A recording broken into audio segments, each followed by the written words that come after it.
Nesse caso, a idosa vai ter sim direito ao benefício assistencial, porque a renda do filho casado, ela não entra no cálculo da renda familiar para fins de benefício assistencial. E isso está expresso na lei do benefício, artigo 20, parágrafo 1º. É isso mesmo, não se trata de uma invenção, se trata de conhecer o que a legislação define exatamente. E nós vamos ler aqui para demonstrar. O artigo 20 da Lei 8.742 fala da seguinte forma: o benefício de prestação continuada é a garantia de um salário mínimo mensal à pessoa com deficiência e ao idoso com 65 anos de idade ou mais, que comprove ou não possuir meio de prover a própria manutenção, nem de tê-la provido por sua família. E aí vem o parágrafo 1º definindo. Para os efeitos do disposto do caput, a família é composta pelo requerente, o cônjuge ou companheiro e os pais. E, na ausência de um deles, a madrasta ou padrasta, os irmãos solteiros, os filhos e enteados solteiros e os menores tutelados, desde que vivam sob o mesmo teto. Quando fala dos filhos, você fala, mas é filho. Só que fala filhos solteiros. Neste caso, como trata-se de casado, ele não entra no grupo familiar.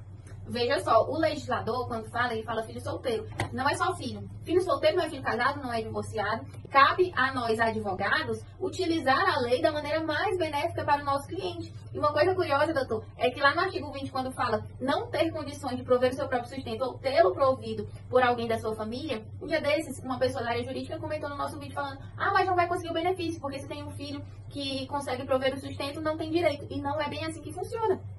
Porque, veja só, se o filho é casado, ele já tem obrigações ali perante a sua família. E o idoso, ele não pode depender de um terceiro para ter o seu sustento provido, para ter os seus medicamentos providos. No caso de um filho que já tem obrigações familiares, ou por ser casado ou divorciado.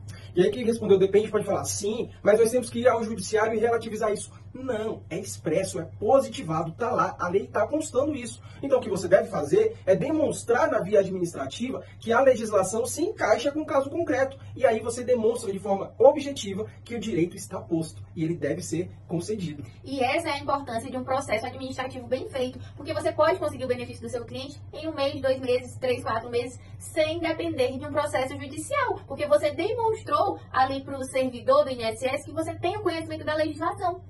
Com isso, nós verificamos que existe uma regra, contudo, como quase tudo no direito previdenciário, existem as suas exceções. E nós, enquanto profissionais, operadores do direito, devemos conhecer essas exceções para aplicá-las para um melhor serviço cada vez mais.